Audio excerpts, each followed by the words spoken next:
संख्याएं हम मुख्यतः दो प्रकार से बांटते हैं। दो प्रकार से कैसे?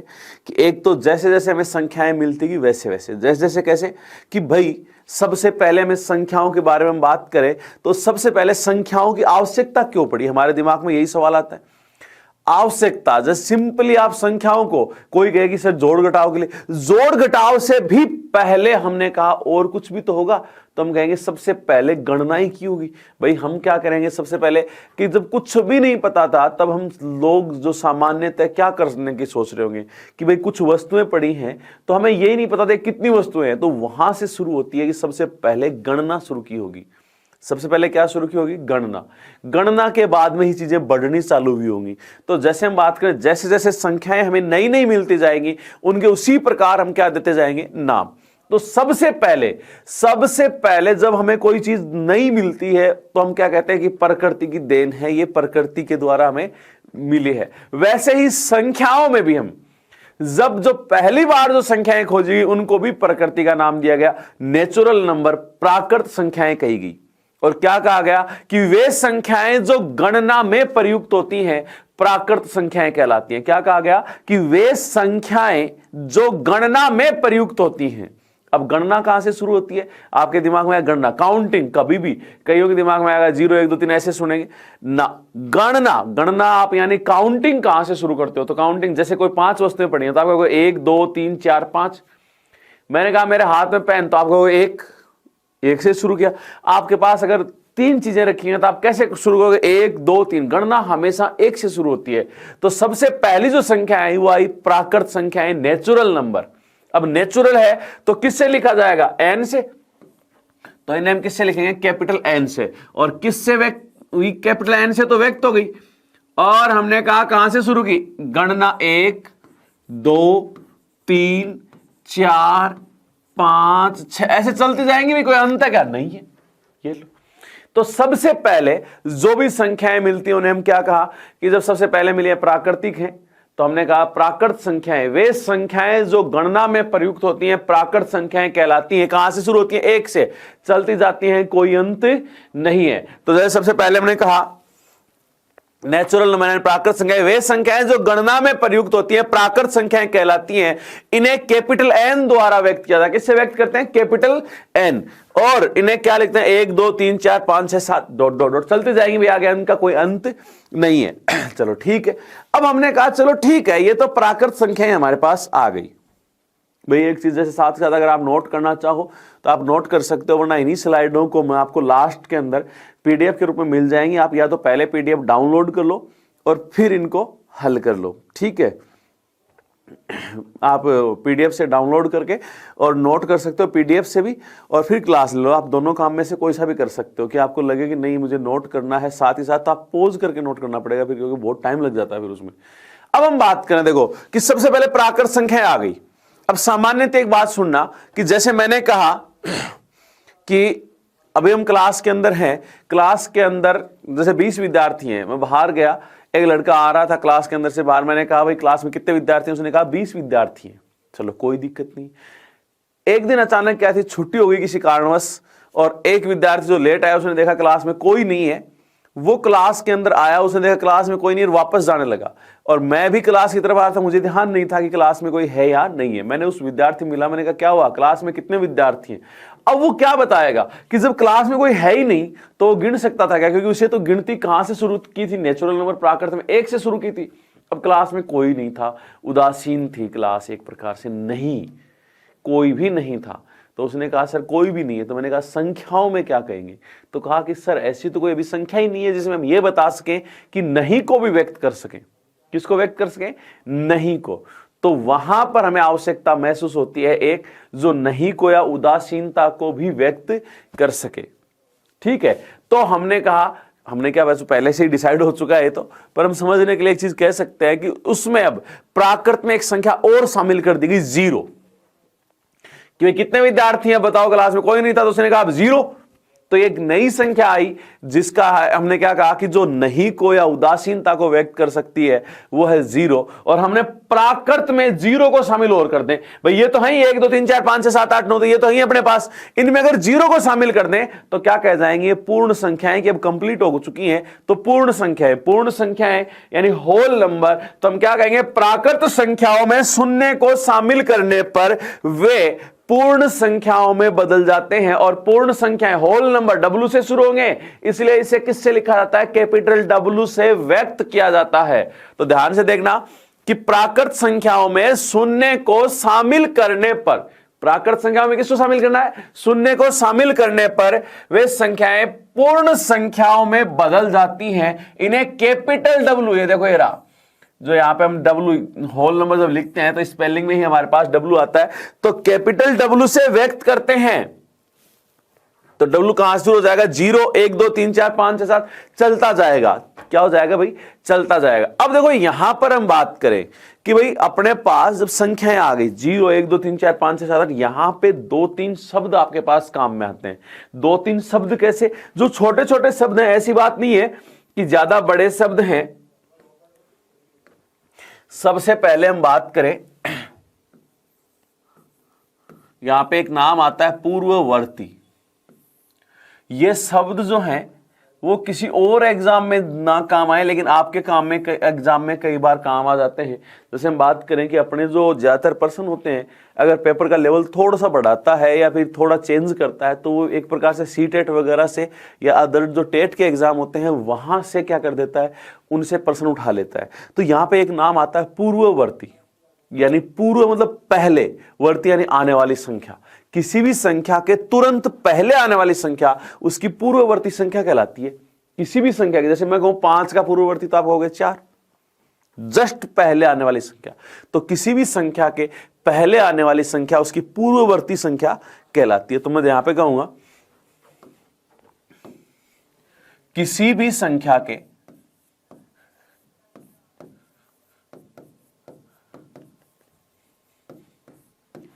का पूर्ववर्ती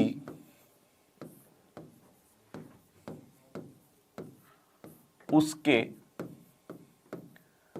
तुरंत पहले आने वाली संख्या होती है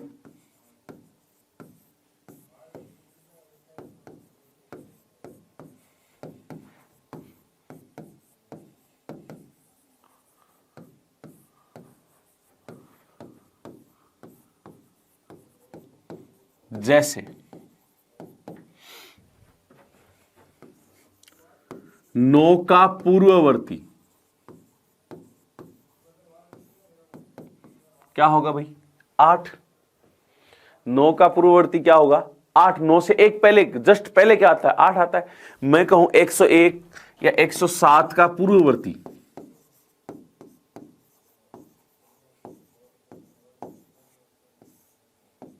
एक 107 से एक कम, जस्ट पहले क्या आता है, तो आपने कहा 106। क्या था भाई, 106। अब एक चीज बताता हूं आपको, देखो यहां पे मैं क्वेश्चन लिखता हूं, ध्यान से देखना।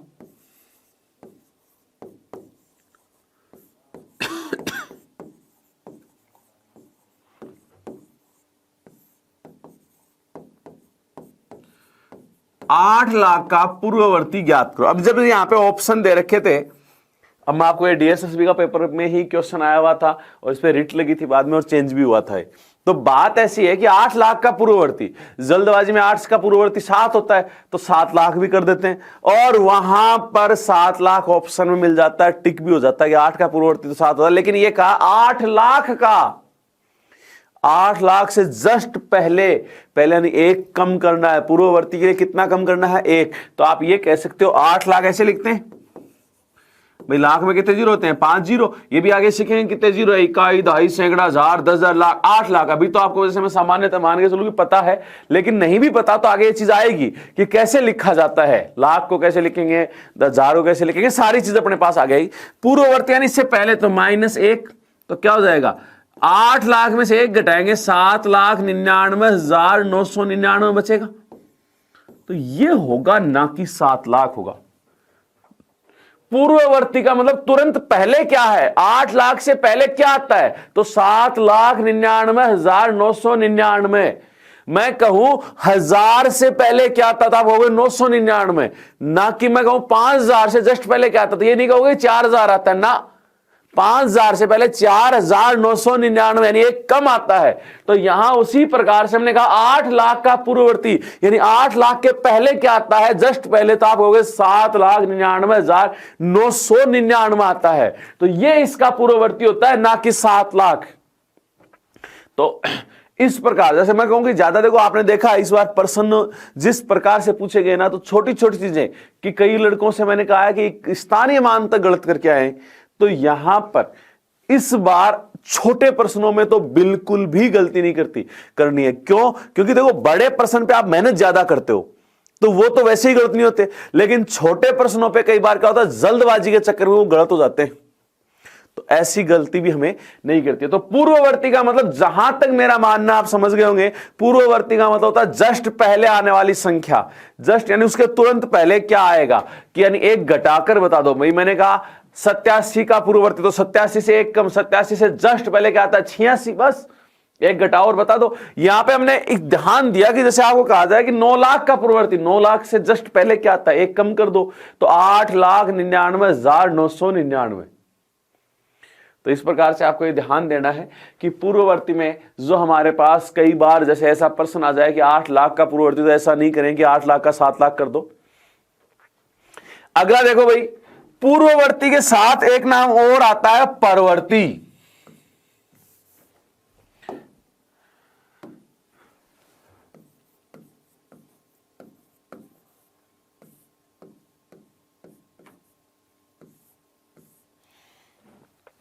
अब जैसे पूर्ववर्ती था, पूर्ववर्ती मतलब जस्ट पहले, परवर्ती का मतलब तुरंत बाद आने वाली संख्या।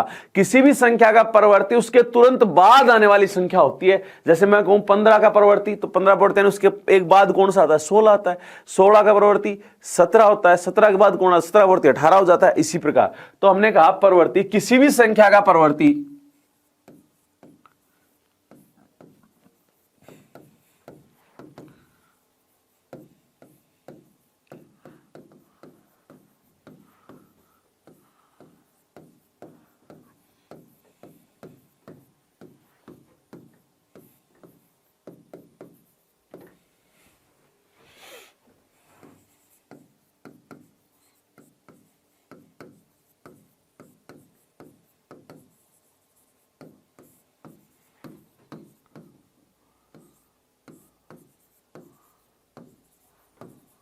अर्थात संख्या में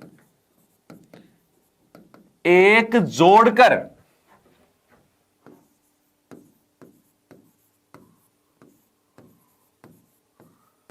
उसका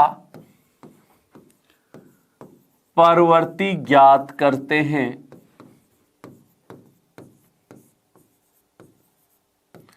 जैसे अब ये इस परिभाषा से आप समझ गए हो कि तुरंत बाद आने वाली, यानी एक जोड़ और परवर्ती प्राप्त करो।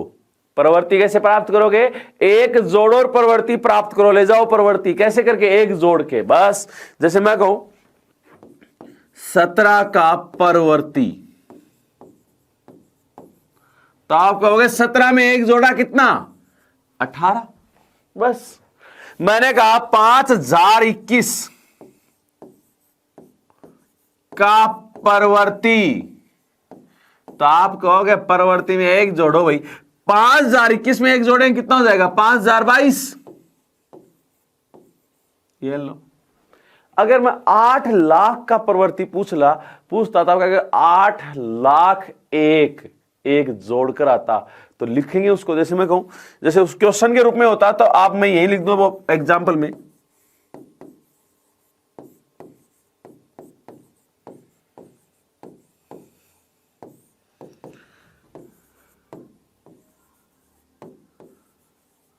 ये देखो, इकाई, दहाई, सैकड़ों, हजार, 10,000, लाख, 8 लाख कोई हजार नहीं है, फिर सीधा एक, 8 लाख लिख के प्लस 1 करोगे तो 8 लाख 1 आएगा, ठीक है। यानी उसके जस्ट बाद क्या आता है, तो आप इस प्रकार से बता सकते हो ठीक है, तो यहां जब हम बात करें कि पूर्ववर्ती का मतलब होता है जस्ट पहले, पहले का मतलब एक घटाओ और बता दो, परवर्ती का मतलब होता है तुरंत बाद यानी एक जोड़ो और बता दो। तो यहां पे आपके पास जहां तक मेरा मानना है दोनों चीजें क्लियर हो चुकी होगी कि परवर्ती कैसे याद करते हैं और पूर्ववर्ती कैसे याद करते हैं। चलो ठीक है, अब यहां पे हमारे पास दो नए शब्द और भी हैं जो हमारे पास और आते हैं, वो है 0 और 1। देखो जैसे ही आपने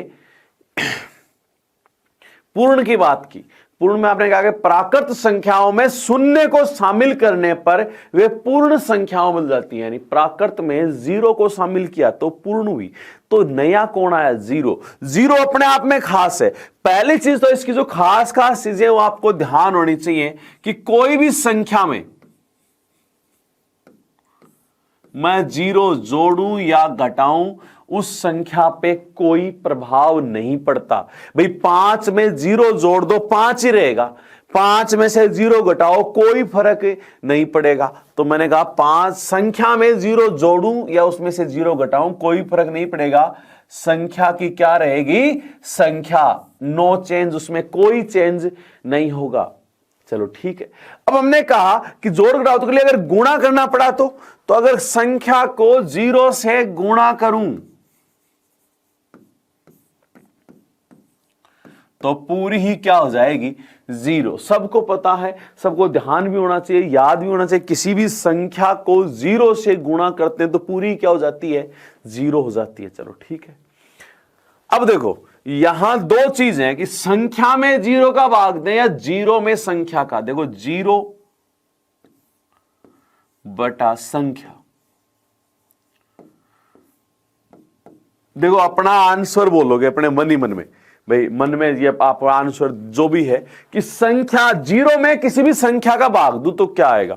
आप अपने मन में एक बार जवाब देना कि भाई आपका क्या आंसर है। कुछ एक बोलेंगे अनंत, कुछ बोलेंगे 0, कुछ बोलेंगे अपरिभाषित। तो जो भी आप बोल रहे हो आप एक बार दिमाग में रखना कि ये है। अब आप देखो कि 0 में किसी भी संख्या का भाग देते हैं ना तो 0 आया। अब आप चेक कर सकते हो आपका आंसर सही है या नहीं है। अगर आपने कुछ और सोचा था तो आप चेंज कर लेना। 0 में किसी का भाग दो कोई भी संख्या का, 0 ही रहता है, 0 पे कोई प्रभाव नहीं पड़ता। 0 बटा 0 मत लेना क्योंकि भाग 0 का नहीं, सिर्फ 0 को छोड़ के और कोई भी संख्या है ना तो आप 0 में किसी का भाग दिया, अभी 0 में 0 का भाग नहीं दिया है, 0 का भाग अभी दे नहीं रहे, 0 का भाग अगले लाइन में देंगे। तो किसी भी संख्या का भाग दिया अपन ने तो हमने कहा कि 0 में किसी संख्या का भाग देने पर क्या आता है? 0।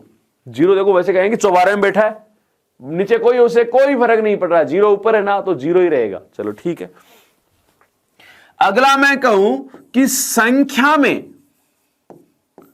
अब मैंने भाग दिया 0 का। अब आपके फिर से दिमाग में आंसर आना चाहिए कि किसी भी संख्या में 0 का भाग देने पर क्या होता है। अब कुछ एक का आंसर होगा 0, कुछ का आंसर होगा अनंत, कुछ का आंसर होगा अपरिभाषित।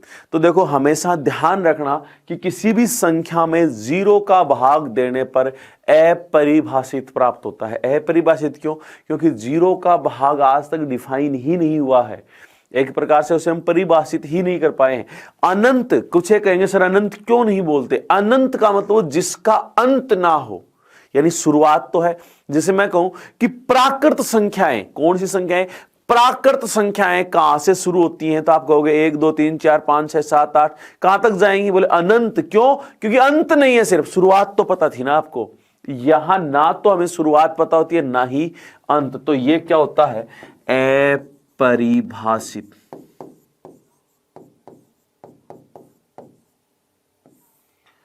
अपरिभाषित। तो आपको आगे से ध्यान रखना है कि किसी भी संख्या में 0 का भाग देने पर अपरिभाषित प्राप्त होता है। क्या प्राप्त होता है भाई? अपरिभाषित। और 0 में संख्या का भाग दिया तब क्या आया था? 0। चलो ठीक है, अब और क्या आ गया 0 के लिए? किसी भी संख्या की पावर, ये भाई आगे तक काम आएगा। 0 है तो वो क्या होता है? एक ये सरलीकरण में भी आपके काम आता है भाई। एक बार एक एग्जाम में आपके पूछ चुका है, ऐसा नहीं पूछा ये संख्या की पावर 0 बराबर क्या होगा, लेकिन जब सरलीकरण करते हैं ना, उसके बीच में दे रखा था कि जैसे 5 की पावर 0, तो 5 की पावर 0 तो किसी भी संख्या की पावर 0 तो क्या होता है, 1 होता है, ये ध्यान रखना है। वैसे अगर आप कहोगे सर कैसे आया, तो अभी तो हम देखो शुरू किया है एक एक चीज, तो वैसे घातांक की चीज है, पावर की बात है, तो मैं कहूंगी जैसे आपको अगर सुना भी हो पहले, तो x की पावर m बट्टा x की पावर n बराबर होता है x की पावर m माइनस n। बता रहा हूं, सिर्फ सिंपली समझना। अब एक बात बताओ, अगर किसी संख्या में उसी संख्या का भाग दे तो 1 आएगा ना, तो इस नियम से सुनना मुझे, मैं कहूं x की पावर m में अगर मैं x की पावर m का ही भाग दूं तो क्या आएगा, 1 आएगा आपके हिसाब से। तो ये क्या है, x की पावर m माइनस m, तो x की पावर m बट्टा x की पावर n, यानी आधार समान है, भाग में पावर माइनस कर दो, आधार समान है, पावर माइनस कर देंगे, बराबर 1।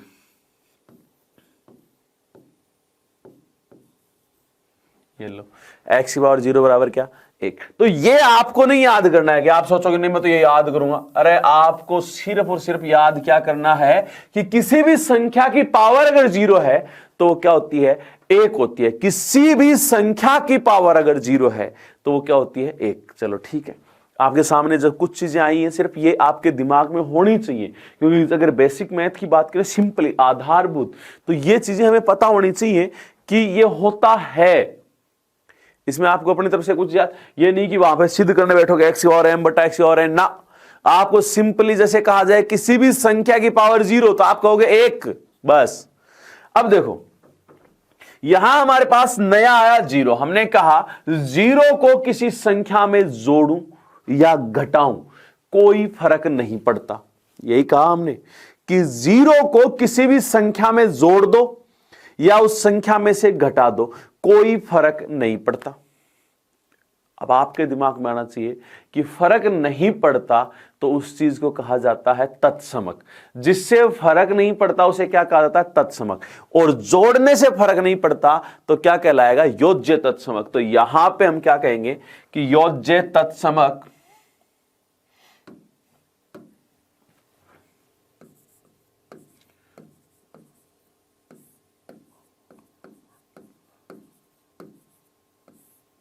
देखना, योज्य तत्समक यानी जिसे जोड़ने पर, अब गुणन का होता तो गुणन तत्समक जिसे गुणा करने पर, ठीक है ध्यान रखना, योज्य मतलब जोड़ने पर, गुणन का मतलब गुणा करने पर। अब एक बात बताओ, क्या कह रहा है, योज्य तत्समक यानी जिससे संख्या को अगर जोड़ें तो प्रभाव ना पड़े, ऐसी कौन सी संख्या है, तो आप कहोगे 0। तो सदैव हमेशा ही किसी भी संख्या के लिए योज्य तत्समक का काम कौन करता है, 0। देखो हमारे पास जो जो चीजें आई हैं उनको हम एक एक चीज को देखते चल रहे हैं साथ साथ कि इसको और क्या क्या कह सकता है और कहां से इसमें प्रश्न पूछ सकता है, ठीक है। तो देखो योज्य तत्समक, योज्य तत्समक मतलब जिसे जोड़ने पर संख्या पर प्रभाव ना पड़े।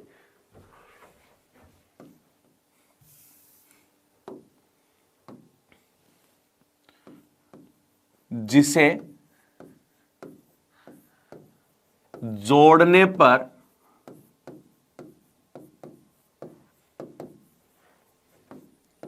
संख्या पर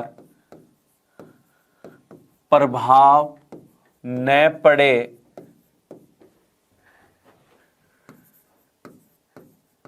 योज्य तत्समक कहलाता है।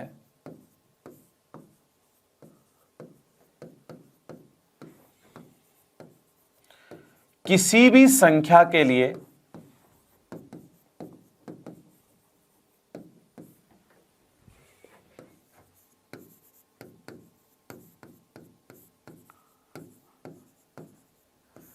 योज्य तत्समक का कार्य, योज्य तत्समक ही लिख लो सीधा ही, किसी भी संख्या के लिए योज्य तत्समक शून्य होता है। अब आपको एक बात बताओ, जैसे ही कहा जाए योज्य तत्समक तो आपके दिमाग में आना चाहिए 0।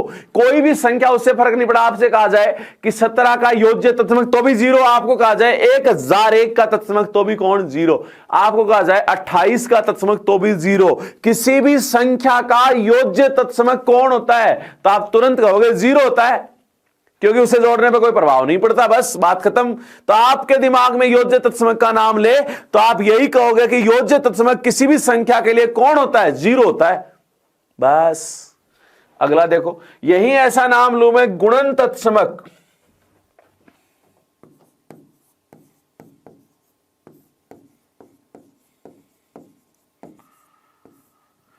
क्या कहा? गुणन तत्समक।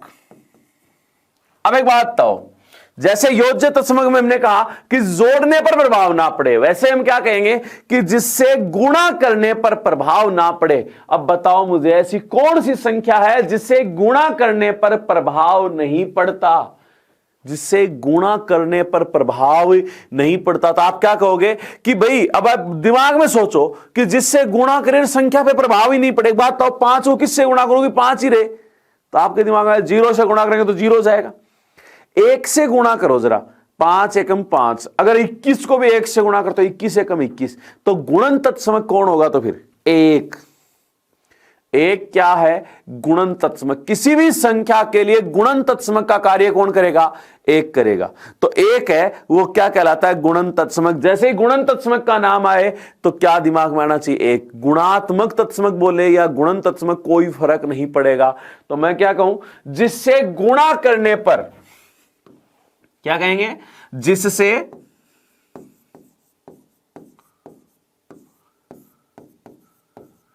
गुणा करने पर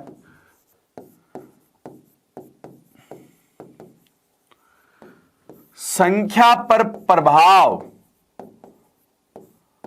न पड़े, गुणन तत्समक कहलाता है। यह गुणात्मक तत्समक भी कहला सकता है। भाई, गुणन को हम गुणात्मक भी बोल सकते हैं, यानी गुणा करने पर प्रभाव ना पड़े, तत्समक कहलाता है।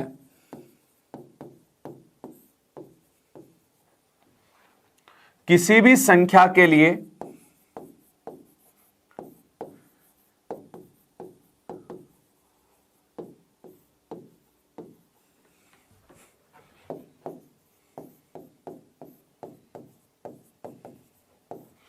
गुणन तत्समक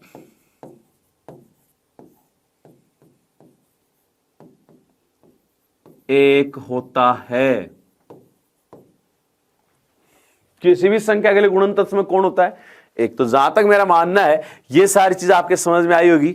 अब देखो इन चीजों को, दोनों पॉइंट को फिर से लगाया। शून्य को योज्य तत्समक कहा जाता है क्योंकि इसे किसी भी संख्या में जोड़ने पर संख्या में कोई प्रभाव नहीं पड़ता। इसी प्रकार 1 को गुणन तत्समक कहा जाता है क्योंकि इसे किसी भी संख्या से गुणा करने पर संख्या में कोई प्रभाव नहीं पड़ता है। चलो ठीक है।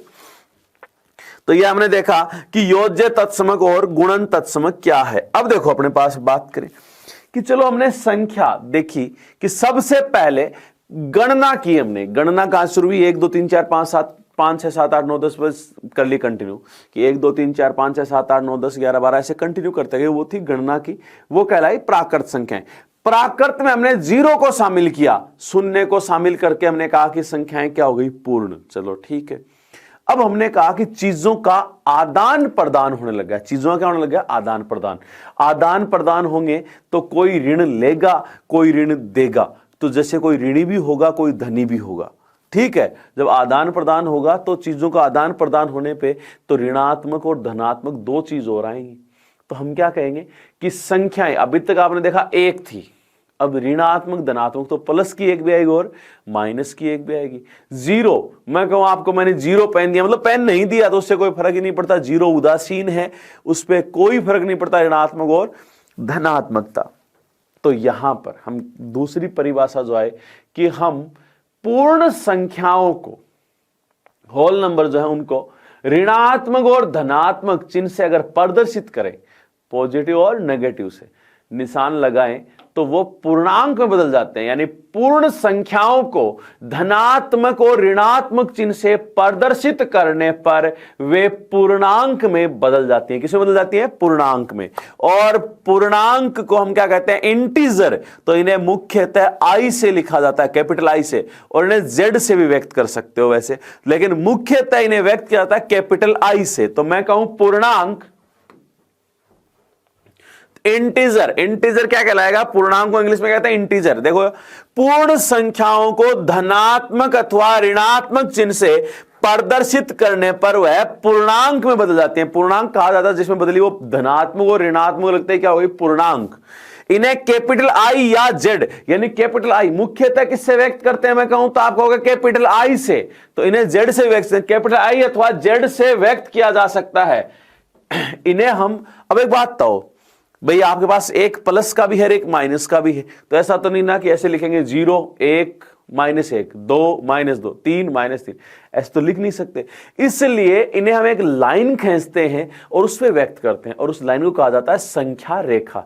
तो ये क्या कहा गया आगे कि इन्हें हम संख्या रेखा पर प्रदर्शित करते हैं। अब संख्या रेखा कैसे? देखो, जैसे सिंपली मैं कहूं आपको,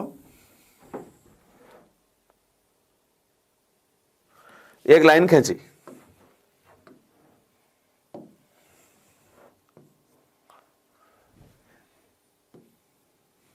बीचों बीच हमने कहा कि 0, एक तरफ प्लस के लिखेंगे और एक तरफ किसके लिखेंगे? माइनस के। जैसे 1 है, अब प्लस का 1 तो इधर आ गया और माइनस का 1 इधर आ गया। ऐसे ही प्लस का 2 इधर आ गया, इधर माइनस का 2 आ गया। फिर 3 लिखा तो प्लस का 3 इधर और माइनस का 3 इधर। 4 लिखा तो प्लस का 4 उधर, माइनस का 4 उधर। ऐसे चलते जाएंगे और इधर प्लस के चलते जाएंगे। ठीक है, कोई दिक्कत नहीं है। यही है संख्या रेखा। ये क्या है? संख्या रेखा। अब एक बात बताओ, देखो इधर गए तो कौन सा है? 1 2 3 4 बढ़ता हुआ जा रहा है, तो ये तो है बढ़ता क्रम। अगर इधर आ रहे हैं तो माइनस की आ रहे हैं, तो ये कौन सी है? घटता क्रम। भाई घटती हुई जा रही है, तो ये कौन सा क्रम है? घटता हुआ क्रम। अगर मैं कहूं, देखो अब धनात्मक भी है ऋणात्मक भी है, तो यहां पे मैं कहूं धनात्मक संख्याएं कहां से हैं? तो 0 से नहीं है, धनात्मक 1 से है। क्योंकि 0 तो ना तो प्लस का फर्क है उसमें, ना माइनस का, तो ना तो वो धनात्मक है ना ही ऋणात्मक है। तो हमने प्लस माइनस कहां से शुरू हुआ था? 1 से। तो 1 ये रहा, यहां से है, इधर जाएंगे धनात्मक पूर्णांक, पॉजिटिव इंटीजर है भैया। ऐसे ही मैंने कहा ऋणात्मक, तो आप कहोगे -1 से इधर इधर के, तो ये है ऋणात्मक पूर्णांक। ठीक है।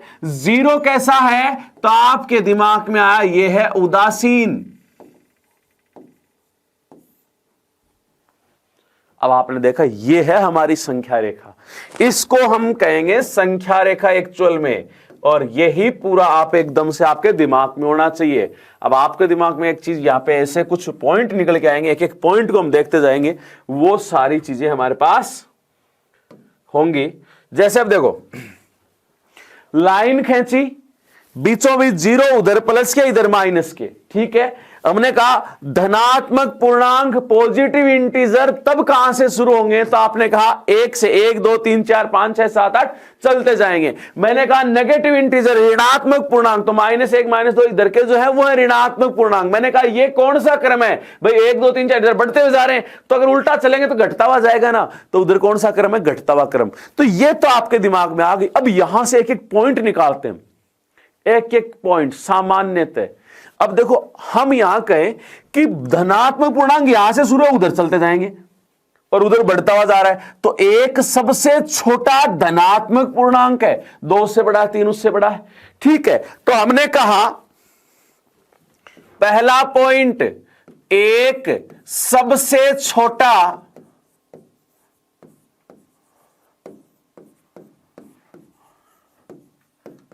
धनात्मक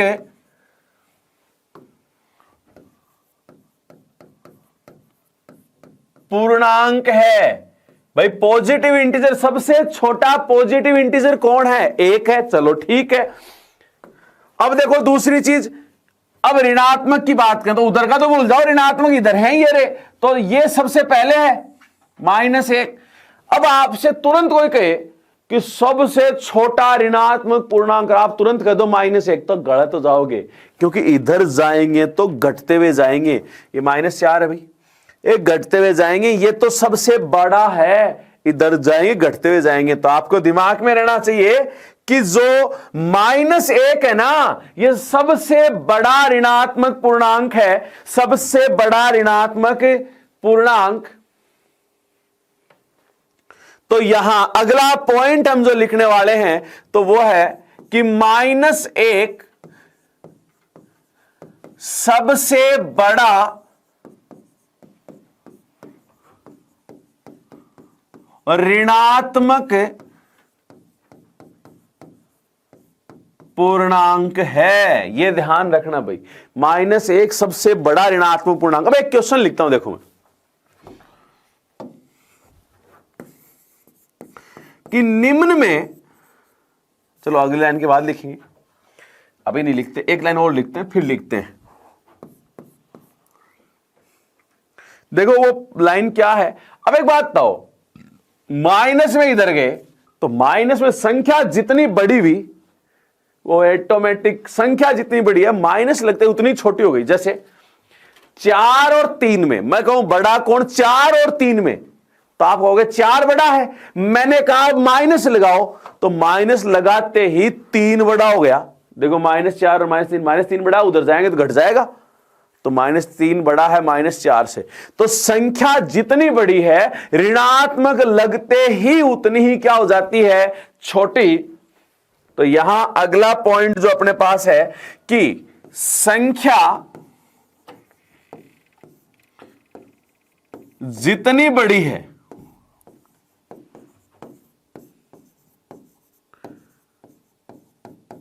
ऋणात्मक लगते ही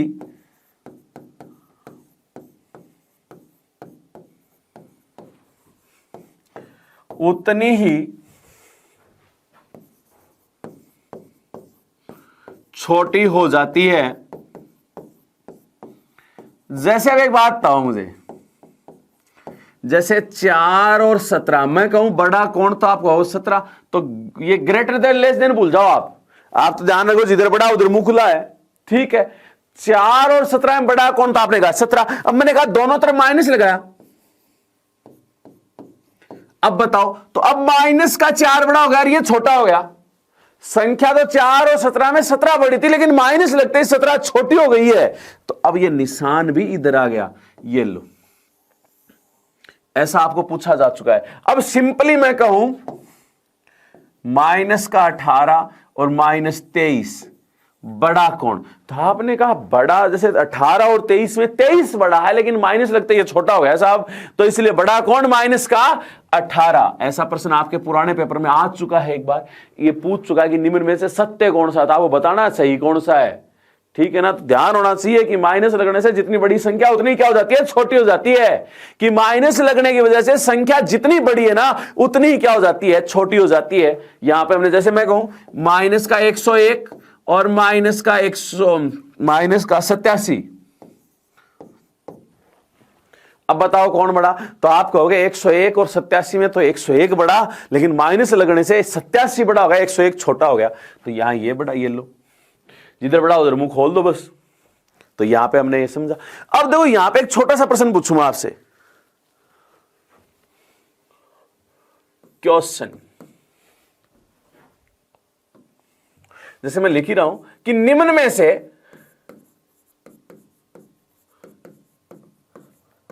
सबसे बड़ा ऋणात्मक पूर्णांक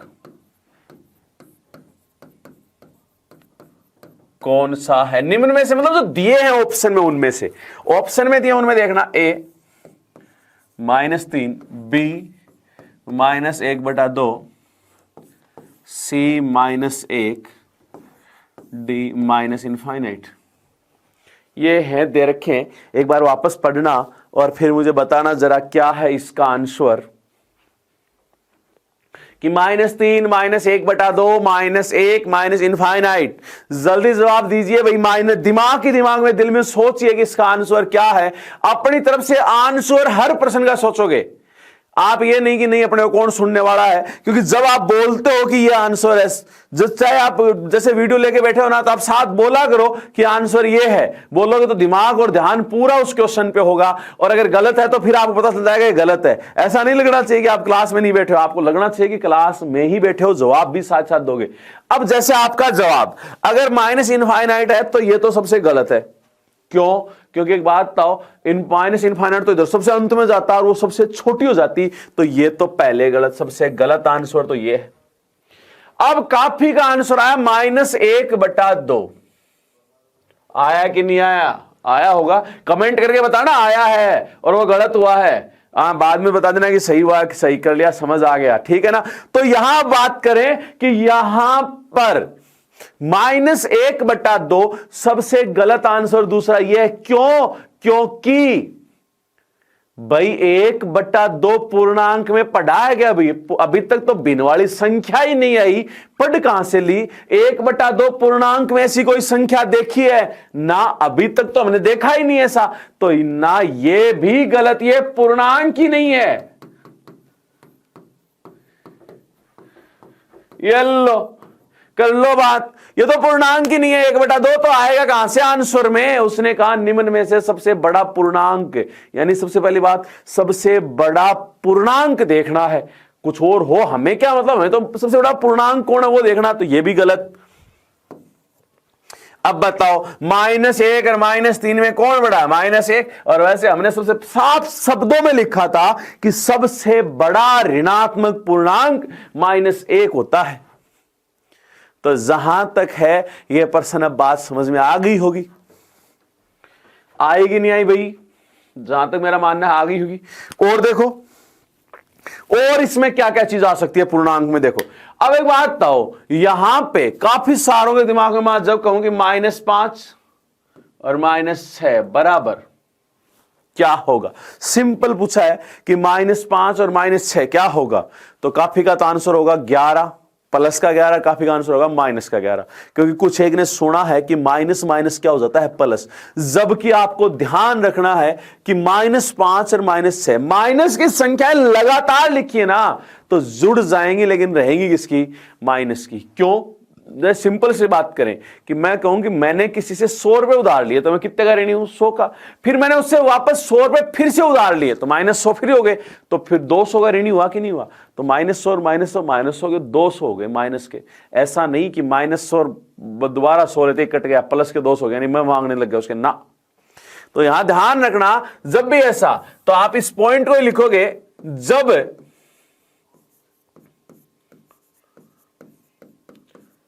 ऋणात्मक संख्याएं लगातार लिखी हों,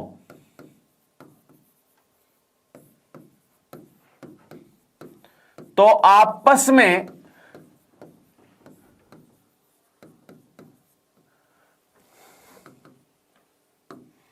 जुड़ जाती हैं, किंतु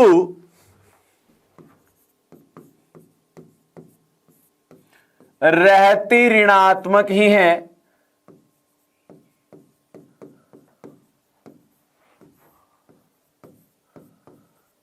जैसे -13 -12, तो माइनस की लगातार जुड़ जाएंगी, 12 और 13 25, लेकिन किसके? माइनस के। जैसे मैं कहूं -9 -10 -11, लगातार 3 लिखी हैं, 2 लिखी हैं, उससे कोई फर्क नहीं पड़ेगा। तो 9 10 11 जोड़ो तो 30, 30 किसके? माइनस के। ठीक है। निशान कब चेंज होते हैं? आपके दिमाग में आएगा सर फिर निशान कब चेंज होते हैं? निशान चेंज होते हैं गुणा में। तो आपको लिखना है गुणा, सिंपली गुणा में आप निशान चेंज करते हो। अभी देखो, प्लस गुणा प्लस, समान निशान रहेंगे तब तक प्लस ही आएगा।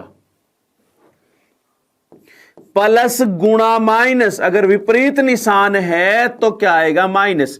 माइनस गुणा प्लस,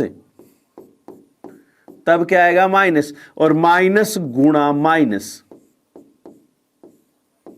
तब क्या आएगा प्लस। और इसी के सहारे आपको याद रखना है थोड़ी सी और, वो क्या है कि कोई भी संख्या, एक की बात करें हम, संख्या एक की पावर कोई भी संख्या है, यानी एक गुणा एक कितनी बार हो जाए क्या रहेगा, एक ही रहेगा। तो एक की पावर कोई भी संख्या क्या रहेगा, एक। एक की पावर कोई भी संख्या क्या रहेगा भाई, एक।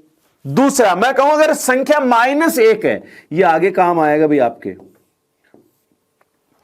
तो उसकी पावर में क्या देखते हैं कि सम है या विषम। क्यों देखते हैं, सम का मतलब होता है 2 4 6 8 10, यानी जिनमें 2 का पूरा पूरा भाग जाए, विषम जिनमें 2 का पूरा पूरा भाग ना जाए। तो आप जब भी हम बात करेंगे,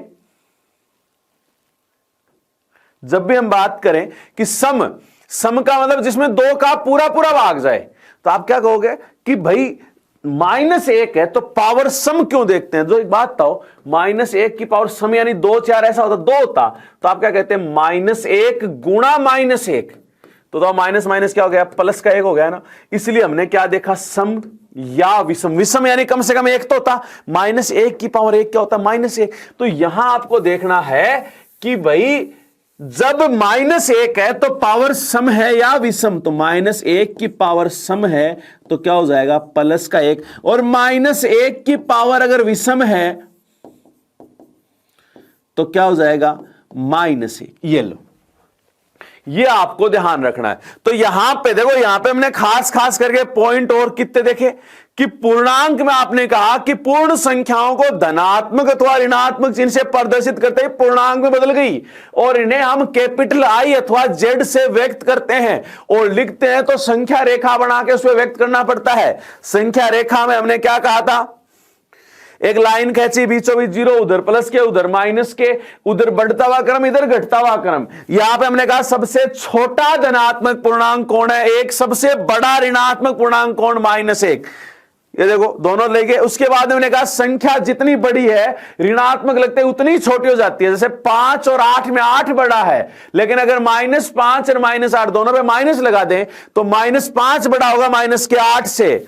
ठीक है, अगला हमने देखो ये एक प्रश्न के बारे में बात की, वो इसलिए की क्योंकि 1/2 पूर्णांक नहीं है, और लेकिन काफी लोग इस पे टिक कर जाते हैं। आगे देखो यहां पे कि जब ऋणात्मक संख्याएं लगातार लिखी हो तो आपस में जुड़ जाती हैं, लेकिन रहती किसकी हैं, ऋणात्मक। जैसे -13 और -12, माइनस के क्या हो गए 25। निशान कब चेंज होते हैं, गुणा और भाग में। तो एक बात तो गुणा और भाग की बात करें तो सिंपल सी बात मुझे बताओ आप लोग कि भाग करेंगे तो ऊपर माइनस नीचे कट जाएगा, उसमें दिख जाता है। गुणा में समान निशान गुणा होते हैं तो प्लस आता है, विपरीत गुणा होते हैं तो माइनस, यानी प्लस गुणा प्लस भी प्लस रहता है, माइनस गुणा माइनस भी क्या रहता है, प्लस। लेकिन प्लस को माइनस से गुणा करते हैं तब क्या आता है, माइनस। यही लिखा है हमने।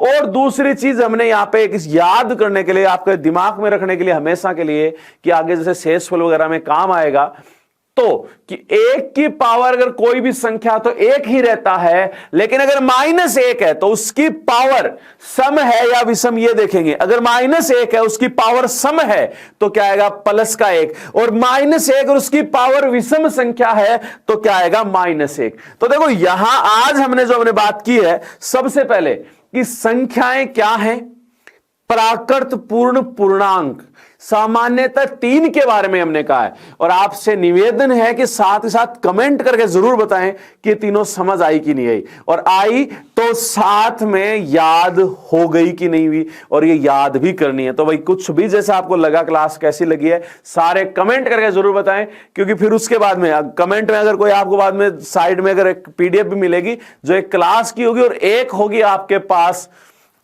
जिसकी हम बात करें क्वेश्चन के। कोई क्वेश्चन में डाउट हो तो आप वो भी पूछ सकते हो, जिससे मुझे एक बार लगे कि हाँ कमेंट भी आगे से पढ़ने चाहिए, कंटिन्यू कमेंट पढ़ के भी अच्छा लगे कि हाँ आप लोग देख भी रहे हो साथ साथ, तो भाई कमेंट करके बताएं। चलो मिलते हैं अगली क्लास में, तब तक धन्यवाद, थैंक यू।